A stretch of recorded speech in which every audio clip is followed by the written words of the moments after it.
This is my dad, and over the years we've been on a few trips together, but none of them were longer than a day. This summer we were going to change that.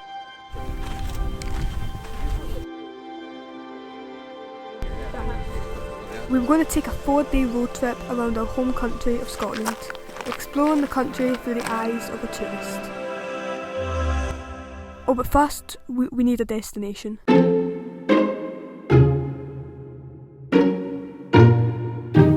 What about there?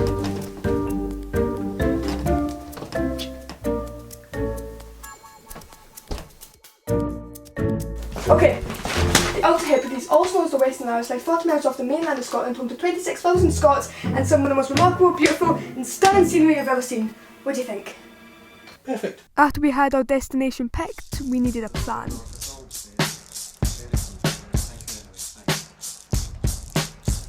A few days later, we decided we would spend 3 nights exploring 6 different islands, travelling from the Isle of Lewis all the way down to Barra.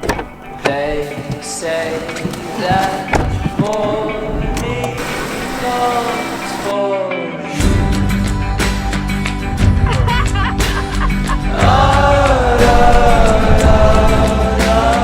So our first day was spent travelling. We drove up north, then got an almost 2-hour long ferry to the Isle of Lewis, where our journey would begin. We are now in the Outer Hebrides. We are in Stwrt away in the Isle of Lewis. Oh, the door's open. Oh, the door's open. Oh, the door open. The door's open. Oh, why is the door still open? The door won't close. Yeah, I'll hold it for now.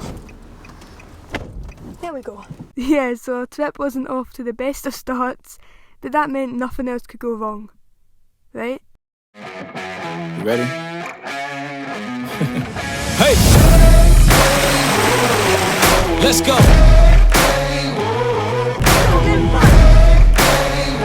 Yo!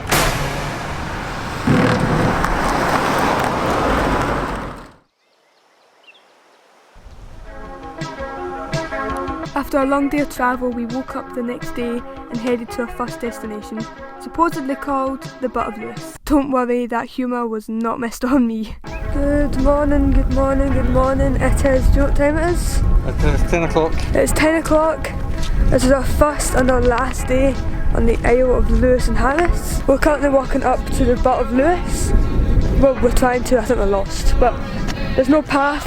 There's like nobody around us, so we're just kind of walking in a general direction.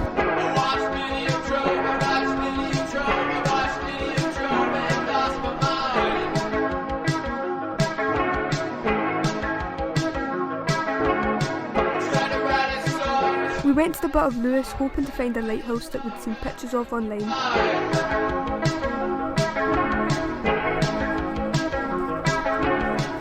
But the more we walked, the more we noticed red flags, maybe indicating we weren't in the right place. I still can't get over the fact we're just walking on a boggy, wet, moshy, is that a word? Moshy cliff edge, hoping to at some point just stumble across a lighthouse. The only thing that's told us that we're maybe going the right way is these little wooden posts every now and again, but apart from that we just wandered about hoping to make it to that lighthouse. That's a windmill.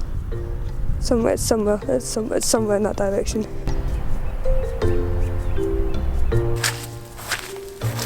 You see all these holes in the sky? Yeah, that's where Dad just fell right through the bog. And after an hour of walking, we saw the lighthouse for the first time, and that's when we realised we were definitely in the wrong place. See what you just said? What we could do is, because that's not 3k, the sign said 3k, this could be the Butt of Lewis. The lighthouse isn't 3k. Lighthouse is about 10k, I run 10k, so that's about 10k. So what we're going to do? There's something buzzing on me! We're on the wrong path, I'm pretty sure, so what we're going to do is we're going to go in the car, we'll type up Butt of Lewis Lighthouse and see what comes up. We can drive to it and find it, then we'll go check out the lighthouse. If we can't, we'll just move on to our next place, area, thing. Dad's seen the police boats here and he thinks it's for us, but why would it be for us? Right there, do you see them? Yeah. Police officers? No, you're not looking in the right direction. Oh my god, there's a police car there as well. What? Are we in a scene of a murder? Dad, I've got the biggest fear of being wrongfully accused for something. Alright, so I'm looking at the police officer over there. I'm like, what's he looking for, do you know? And my dad's like, probably a body or something, just so casually. I don't mean that a dead body, I mean like somebody's lost or something. No one refers to a lost person as a body. We were just saying that the funny thing is that guy's left his engine running, like on the police car. You done that where we're from, that car would have been gone in seconds, but there's nobody here, it's so remote that you can just leave it running and no one will do anything. Yes. Dad, what's it you're doing? My shoes got all soaking in the... It's doing a big marsh up there. What I'm doing is I'm tying my shoes to the roof rack, so as when we're driving about, got such a nice dry day, the wind will dry them. No words. Oh, those flies though? Oh, that will fly out. There's no flies around us now. What? Right there. That won't come in. Mark my words, that fly's gonna come in. We had a wee briefing, we had a wee chat. We've decided that we're just gonna patch the butt of Lewis. We saw the lighthouse, technically. So, you know. We're gonna drive around, next location is the Black House of Arno. So far, not the best start to the day, but it was fine, don't worry.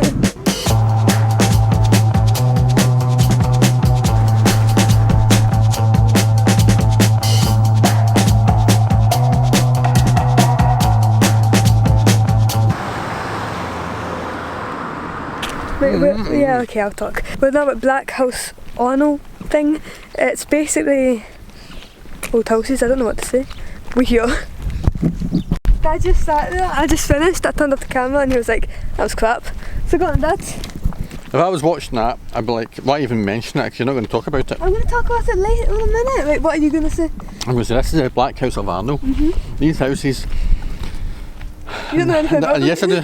In the last 200 years, these houses were made out of peat. Oh no, this is on my bit. No, you're not stealing what I've done research on. No, this is not currently happening. After our failed first attempt in driving for a bit, we arrived at Black House of Arno. A site where you can walk around and learn about how people on this island used to live. We went inside one of the houses, but it was pitch black, so I hardly have any footage I can use of it.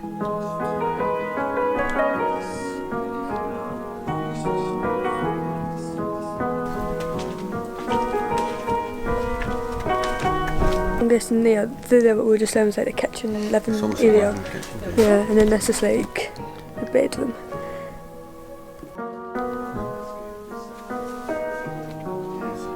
No showers, no bath, no sink, nothing, no like... What is that? What is this? How do you describe the smell? A smoky smell. Yeah, it's like a... Constant smoky. It's like cobble floors and... It's just dead simple. How advanced were they? They've got CCTV. Yeah. It's weird though because you can almost imagine the mall, like all these type of houses just being all the way around. You can just imagine it. Yeah.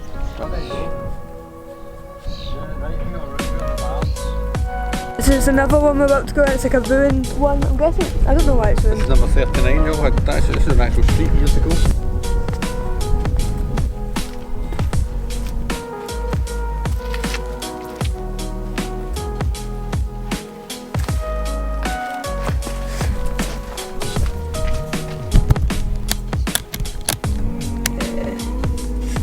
Excuse me, I need to... Yeah, thank you.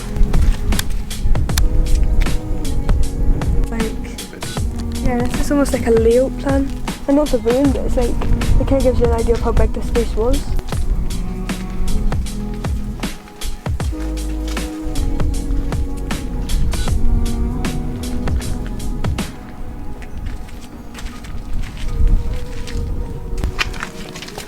Oh my goodness!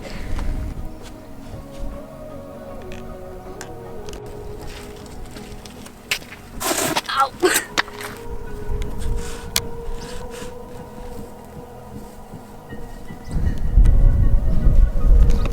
Just a chicken.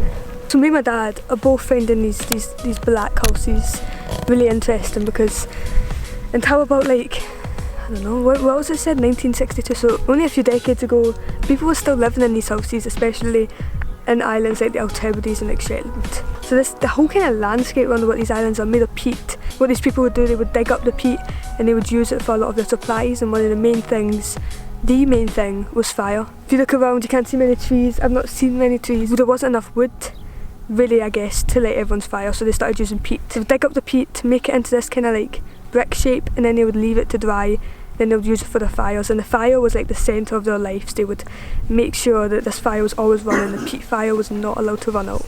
And because these fires were running 24/7, the soot that came off this peat would go all over the house, making the inside really like sooty and black, and that's why they were known as black houses. People from the mainland came and they started building different houses. These were then called white houses because there's no peat fire, so the soot isn't going everywhere. So we're currently in what were known as the white houses, and it was when they moved into these houses that they started getting diseases and getting sick, and the life expectancy went down, and the heating, the insulation just wasn't one of the best times. But as you can tell, it looks a lot more like the kind of houses we look at today. It's got furniture, decent lighting, windows, normal sized doors, wooden, what are these called, walls, and no cobblestone floors. So yeah.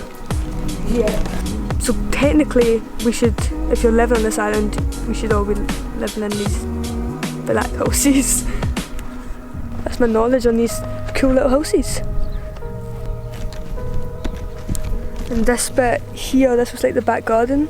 It's where they stored all their peat for their fire, and it's a small space and stuff. After we finished exploring the site, we got back in the car and headed to our next destination, but that's for another episode. Next time on The Home Tourist. These are the Callanish standing stones. We're in the car at the moment.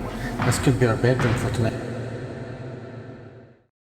Can't see past my blindness. Oh, Ophelia, you've been on my mind, girl, since the flood. Oh, Ophelia.